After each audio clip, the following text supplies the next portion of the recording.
Should self-employed estate agency models take people on who are not estate agents? Today, I'm joined by Clement, who's the boss man of IAD, the new French self-employed model, who are taking the UK by storm. Thanks for joining me today, Clement. Great. What's your opinion on whether estate agents should be estate agents when they join a self-employed estate agency model? Talk to me.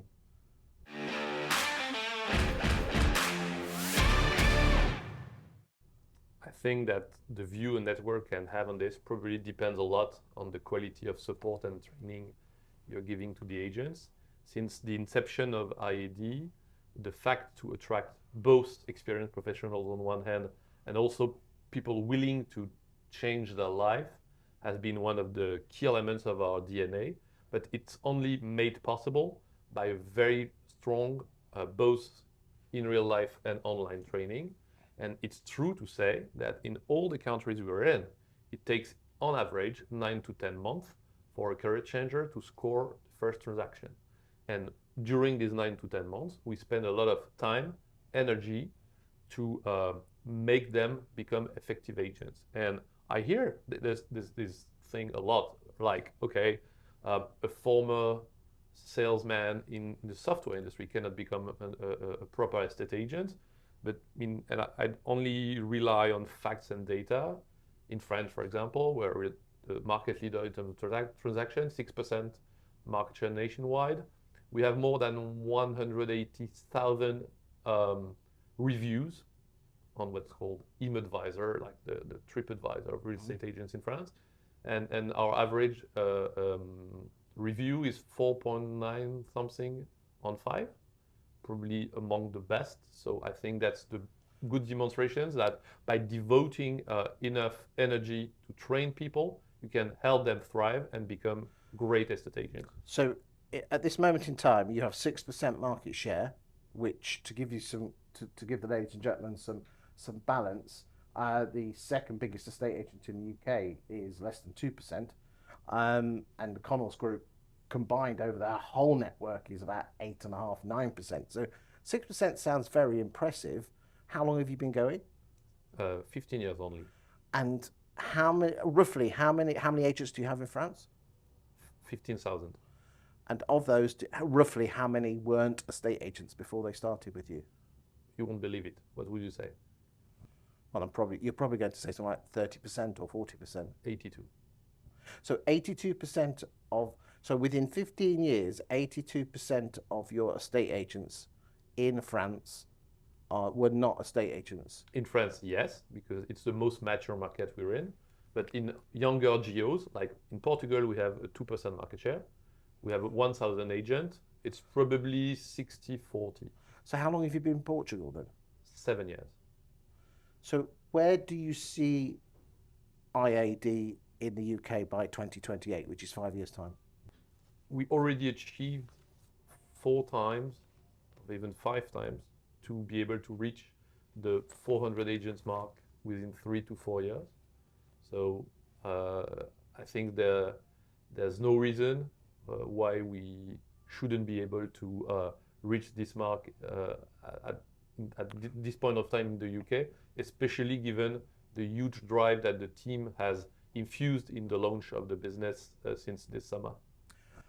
These sort of things were said by EXP and Keller Williams years ago. I can remember going to, especially a Keller conference, and they were going to take over the world. Now, obviously, you have done very well in other places in Europe and America.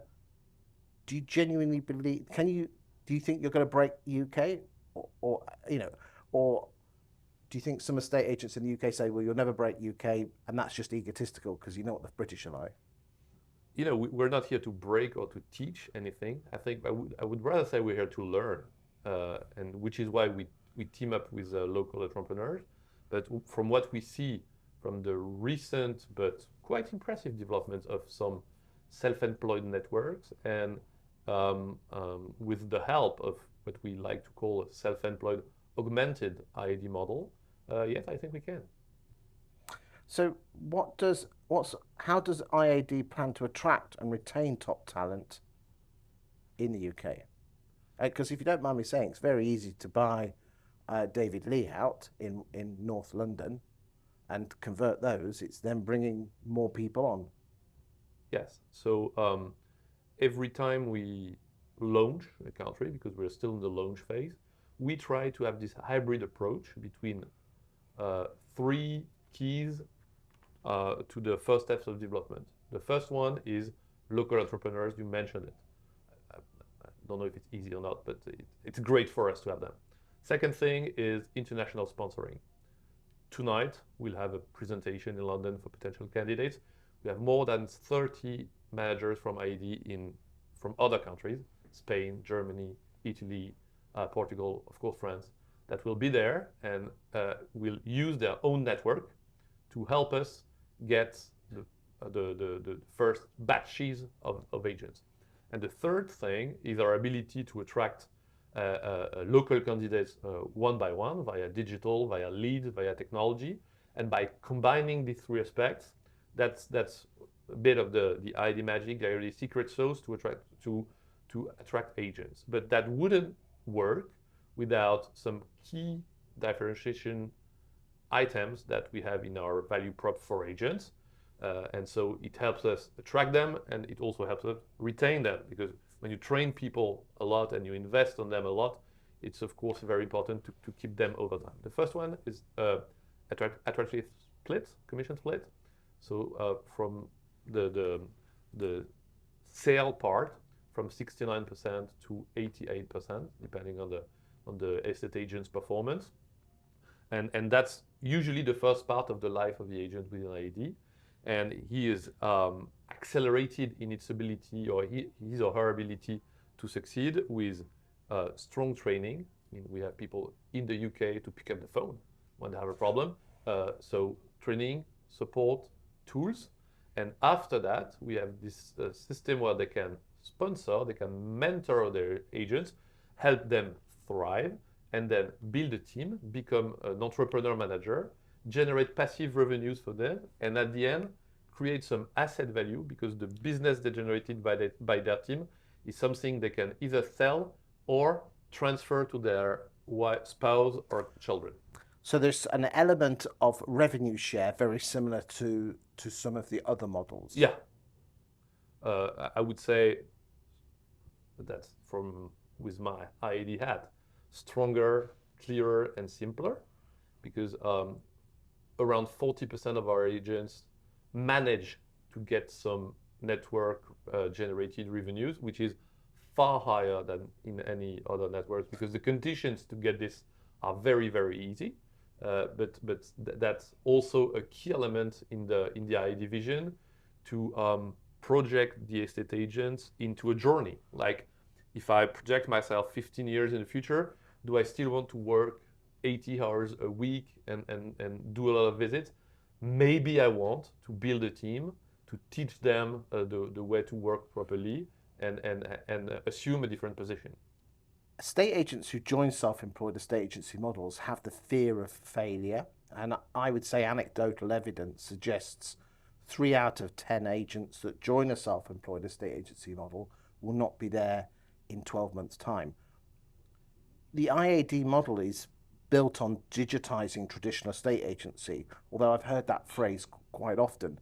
What exactly are you doing to help estate agents succeed? You said training earlier on.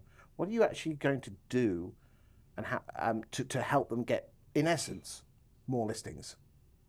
Because that's really what it comes down to, isn't it? Sure. So on this, we're first deploying a lot of digital scraping tools that enable us to identify potential opportunities around their location to find potential sellers leads. That's the first thing. Second thing, because I don't believe any of the others do that, do they? I'm not aware of that. So that's good. I don't think they do. No, I'm not an expert of these guys, but that's I think a key issue. The second issue is listings, and that time on the buyer side. Okay, so we create in every country, since we have this mass effect, great relationships with portals. So the equivalents of Rightmove and Zoopla in every country, and we try to position ourselves at the top level of the market in the ability of the agents to get some buyers leads, plus putting them into a CRM tool that help them to, I would say, work on a regular basis with these potential buyers to have them become customers.